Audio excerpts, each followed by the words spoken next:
Bonsoir Marc Horry. Nous sommes aux grandes lignes de la CAN, émission numéro 2. Je suis Étienne Cédric Bayoro en compagnie de notre ami et frère Idamo. Vous êtes sur les 91.7.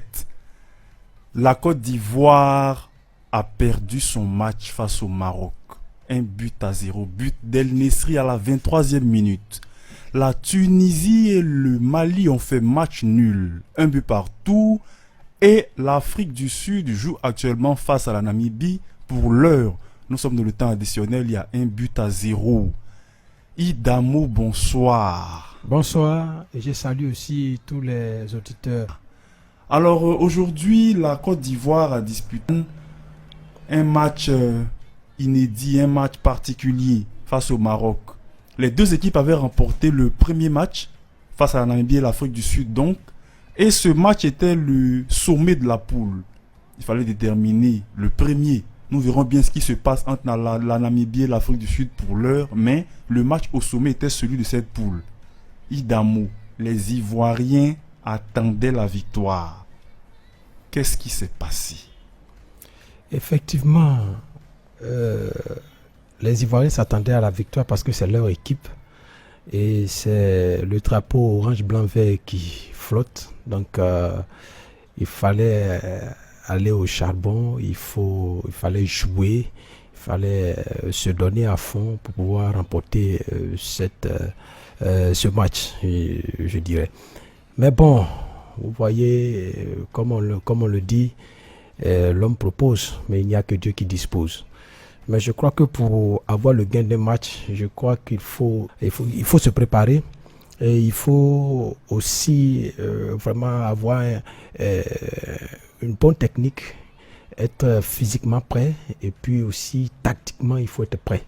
Et je crois que vraiment quand on a suivi le match, je crois que les éléphants ont fait ce qu'il fallait, mais Hervé Renard, je dirais Hervé Renard était nettement au-dessus.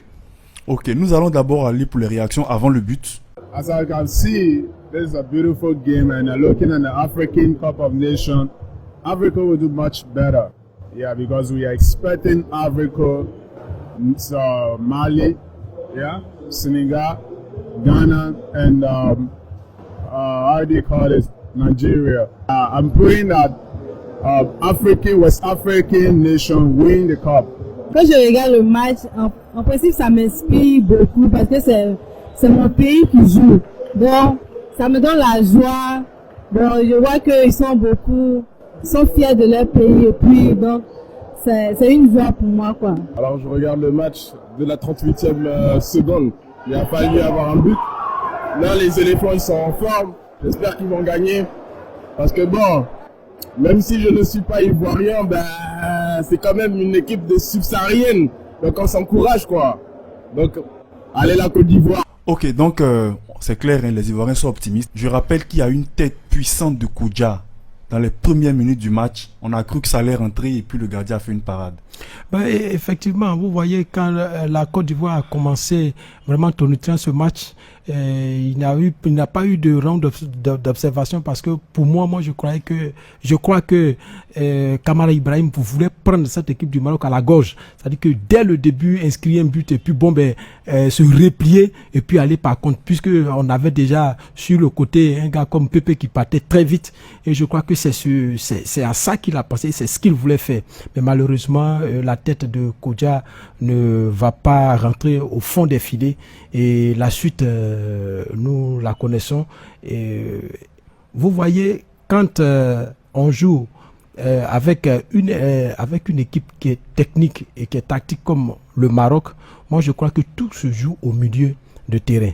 Et la disposition de l'équipe de Côte d'Ivoire vraiment m'a laissé perplexe parce que quand vous avez en face de l'adversaire qui joue 3 défenseurs, 5 milieux et seulement 2 attaquants, bon, je crois que le milieu, il faut au moins jouer avec 4 milieux de terrain. Parce que Kamara Ibrahim est allé dans un 4-3-3. Au milieu, nous n'avions que 3. Et les Verena en avait 5. Donc, quand notre gardien se dégageait, c'était au Marocain que ça partait.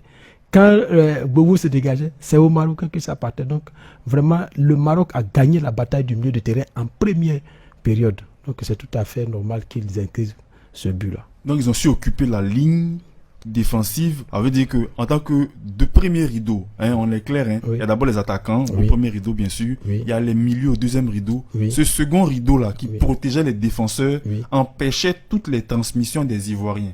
Oui. Dégagement de Bowo, dégagement des autres défenseurs, Onlo Koulibaly et les autres. Oui, mais bon, écoutez, ce que vous dites est vrai, mais moi, ce que j'ai remarqué, c'est quoi? Est que aujourd'hui, l'homme même qui a été très transparent dans ce match, c'est Serija Michael. Il a joué en deçà de sa forme. Et moi, je ne comprends pas comment un joueur pareil, on peut le garder pendant 90 minutes sur un terrain.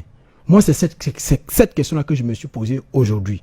Serija Michael pouvait jouer la première mi-temps, mais Serija Michael ne pouvait pas jouer la deuxième mi-temps si si Kamara Ibrahim avait eu le nez creux, parce qu'il n'a pas pu. C'est Sérédier et Kessié. Et Kessié cassait le rythme marocain. Mais il fallait quelqu'un pour donner les passes, les balles devant. Il n'y en avait pas. Et donc, quand Sérédier et Kessié avaient le ballon, ils cherchaient. C'était à petit trou. Et quand ça ne va pas, il faut retourner vers Bowo. Ça n'avançait pas. C'est Sérédier qui devait lancer, c'est Serija Michael qui devait lancer les attaquants. Et là, il a été transparent. Donc, si vous avez bien remarqué, pendant les 90 minutes, les éléphants avaient la balle. Ils se défendaient, ils avaient le ballon. Mais devant, ils faisaient la transmission qui partait directement sur Kodja, alors que la défense marocaine était bien en place. Donc vraiment, moi je pense que Serija Michael, vraiment, il n'a pas joué aujourd'hui, très clairement. Nous aurons les interventions après le but du Maroc. On est très content d'avoir marqué sur le Côte d'Ivoire. Notre deuxième équipe, mais malheureusement qu'on a tombé ensemble au début. J'ai préféré qu'on tombe ensemble à la finale, mais c'est le ballon. J'espère qu'on va se qualifier, nous et les Ivoiriens. Et on se rencontre encore à la finale. Et j'espère qu'on va gagner encore. Mais là, comme vous voyez, une équipe qui peut rebondir, c'est pas cette équipe de la Côte d'Ivoire-là, non. Parce qu'à aucun moment du match, l'équipe de la Côte d'Ivoire a dominé. À aucun moment, on a senti qu'on pouvait marquer un but. Donc voilà, moi j'ai plus espoir. On pourra certes sortir des poules, mais c'est pas une équipe pareille qui peut arriver loin dans la compétition. Là, c'est clair, hein. Les Ivoiriens ont compris, ont senti après le but qu'il n'y avait pas de réaction. Il n'y avait pas de réaction au niveau de nos éléphants.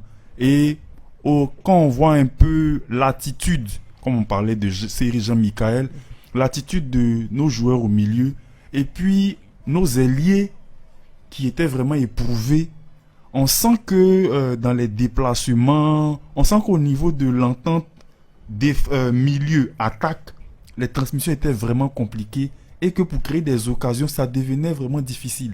Ils partaient sur les côtés. Bon, c'est vrai que les Marocains s'habituaient à nous pousser un peu, faire des fautes, mais il n'y avait plus cette capacité de réagir comme on l'a vu dans les 15 premières minutes avec Kodja et les autres. Quand on prend les joueurs individuellement, la Côte d'Ivoire est au-dessus du Maroc. Ça, c'est clair, tout le monde le sait. Donc maintenant, il faut maintenant placer ces joueurs. Quand, je l'ai déjà dit, quand on a trois milieux face à 5 milieux, mais qu'est-ce qu'on devient au milieu de terrain? Qu'est-ce qu'on devient? Il faut étoffer. Mais maintenant, voici un autre joueur qui n'a pas tenu, Mas Gradel. Depuis le début, on a senti que ce n'était pas ça. La forme même n'y était pas. Mais il a gardé jusqu'à quel moment? Vous voyez? Donc, vraiment, moi, je ne peux pas dire que cette équipe peut jouer, peut aller loin. Mais face à une équipe joueuse, face à un entraîneur tacticien, je crois que vraiment, les éléphants n'auront pas beaucoup de chance. Ok, la réaction des Ivoiriens en fin de match. Aussi découragé, sans vous mentir même. Parce que la but est contre nous. Les joueurs même, on ne comprend même pas même. Tiens, c'est pas la peine. Donc, on espère au prochain match. Les éléphants sont battus comme ils pouvaient. Ils ont fait ce qu'ils pouvaient. Mais ils se sont débrouillés. Ils ont fait du bricolage avec beaucoup de déchets. Voilà. On a eu une belle rencontre, mais véritablement, je suis un peu déçu. Parce que là, c'était un match tout gagné. Pour moi, pour ma part, c'était un match qu'on pouvait véritablement gagner. Mais hélas, encore, une fois de plus, on a été déçu par le Maroc. Mais je crois que la prochaine fois, ça sera la meilleure. Faut être clair, hein.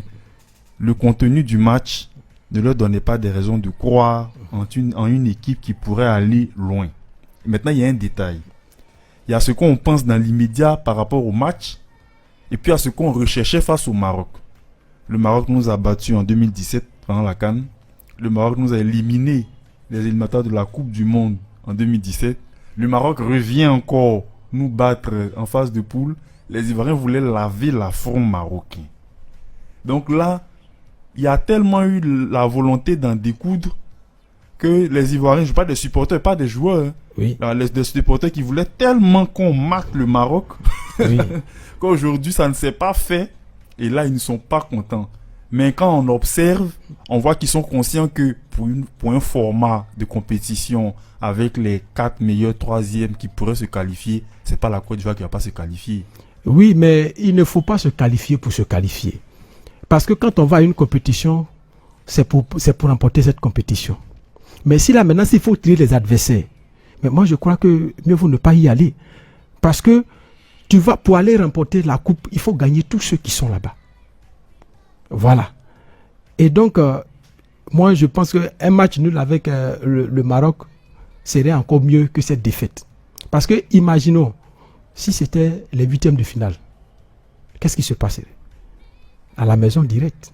C'est clair. Voilà. Donc, c'est ça. Quand on va à une compétition, mais c'est un faux pas. C'est un faux pas. Nous pouvons corriger. Moi, on a déjà vu des équipes qui ont été éliminées, mais qui ont, par coup de chance, pendant l'Euro 92 avec voilà, le Danemark. Le Danemark qui a été racheté, oui. Et qui allait remporter la coupe. Voilà, c'est possible. Je précise à nos auditeurs, la Yougoslavie était en guerre, le Danemark n'était pas qualifié, voilà. Et pour cause de guerre, la Yougoslavie ne pouvait pas aller à l'Euro, et le Danemark a remplacé la Yougoslavie. Et c'est le Danemark qui a remporté l'Euro devant la Grande Allemagne. Si vous voyez, donc, actuellement, rien n'est joué. Mais moi, je pense que cette équipe de la Côte d'Ivoire doit se mettre en tête que derrière elle, il y a un peuple qui souffre, il y a un peuple qui est martyrisé, et je crois qu'ils doivent mettre davantage le pied. C'est ce message-là que moi je leur adresse.